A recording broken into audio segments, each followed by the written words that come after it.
Hi everybody and welcome back to Base Camp. Today we'll be looking at Job chapter 3. At last Job spoke, and he cursed the day of his birth. He said, "Let the day of my birth be erased, and the night I was conceived. Let the day be turned to darkness, let it be lost even to God on high. And let no light shine on it. Let the darkness and utter gloom claim that day for its own. Let the black cloud overshadow it, and let the darkness terrify it. Let the night be blotted off the calendar, and never again be counted among the days of the year, never again to appear among the months. Let the night be childless, let it have no joy. Let those who are experts at cursing, whose cursing could rouse Leviathan, curse that day. Let its morning star remain dark, let its hope for light be in vain. May it never see the morning light. Curse that day for failing to shut my mother's womb, for letting me be born to see all this trouble. Why wasn't I born dead? Why didn't I die as I came from the womb? Why was I laid on my mother's lap? Why did she nurse me at her breasts? Had I died at birth, I would now be at peace. I would be asleep and at rest. I would rest with the world's kings and prime ministers, whose great buildings now lie in ruins. I would rest with princes rich in gold, whose palaces were filled with silver. Why wasn't I buried like a stillborn child, like a baby who never lives to see the light? For in dark the wicked cause no trouble, and the weary are at rest. Even captives are at ease in death. No guards to curse them. Rich and poor are both there, and the slave is free from his master. Oh, why give light to those in misery, and life to those who are bitter? They long for death, and it won't come. They search for death more eagerly than for hidden treasure. They are filled with joy when they finally die, and rejoice when they find the grave. Why is life given to those who with no future, those God has surrounded with difficulties? I cannot eat for sighing. My groans pour out like water. What I always feared has happened to me. What I dreaded has come true. I have no peace, no quietness. I have no rest. Only trouble comes." That's Job chapter 3. So in this passage, Job is definitely down in the dumps. He's been through a lot, to put it mildly. He lost all of his wealth. He lost his children, and he's lost his health, and he has a wife that's frankly nagging him and telling him to do things to turn his back on God. So he has some reason to say, "Oh, woe is me." He's gotten to the point where he wishes he had not even been born. He's feeling that low. And you know what? Many of us, if not all of us, will be in that position at some point in your life. And if you're there right now, take heart. It's not over yet. And you may feel that it is, you may think that it is, but it's not. And there are people out there willing to help you. In the States, there's the Suicide Prevention Hotline, which is 988. That's a secular hotline, but there are people there that are willing to help you and want to help you get to the resources so you can get to a better day. There are a lot of people out there who want to help you, but you have to reach out and ask for it.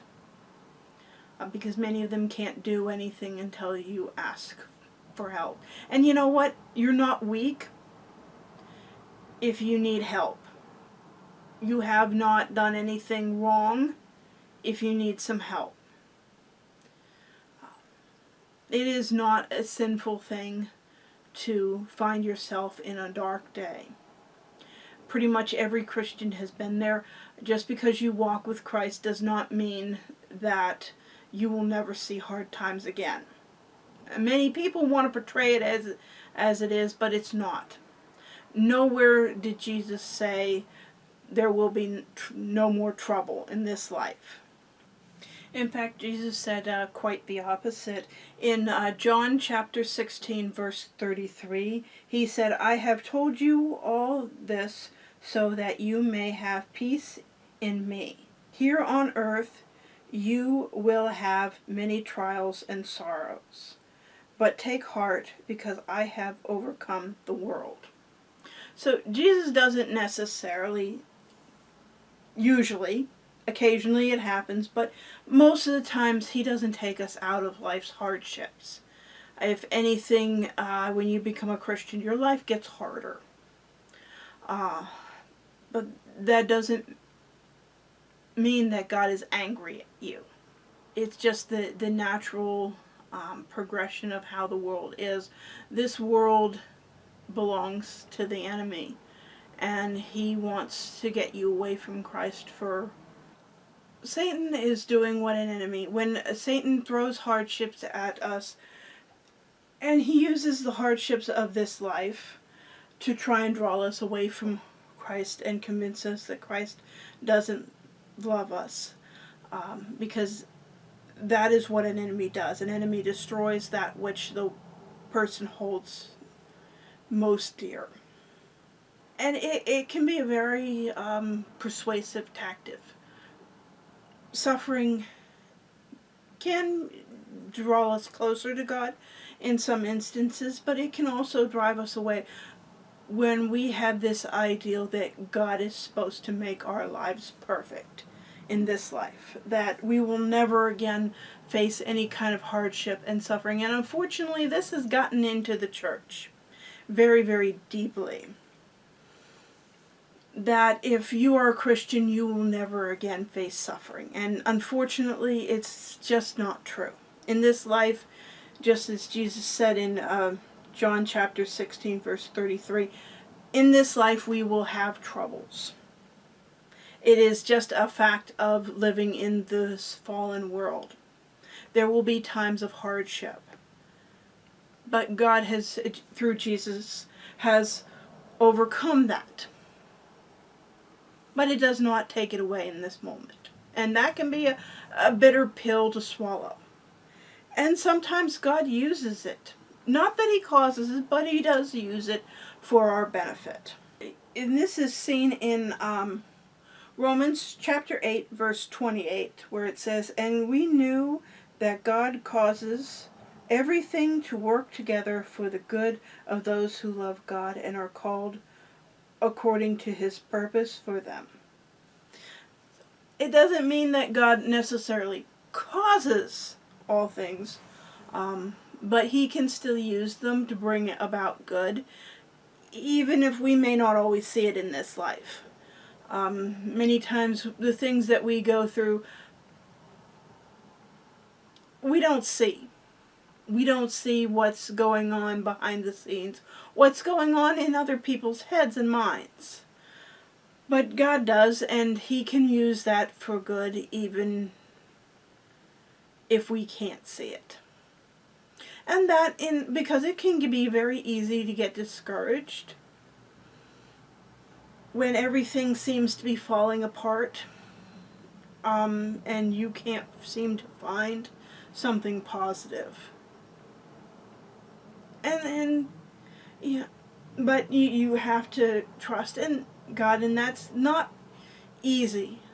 God is big enough to handle when we can come to Him and say, I don't understand. Why is this happening? And unfortunately, depression is a real thing, and you know what? If you're in that moment, it's okay. God is not angry with you. There is nothing wrong with your faith. And there are people around you who want to help. Professional counselors can do wonderful things. And many of them want to, if you'll give them a chance. But you have to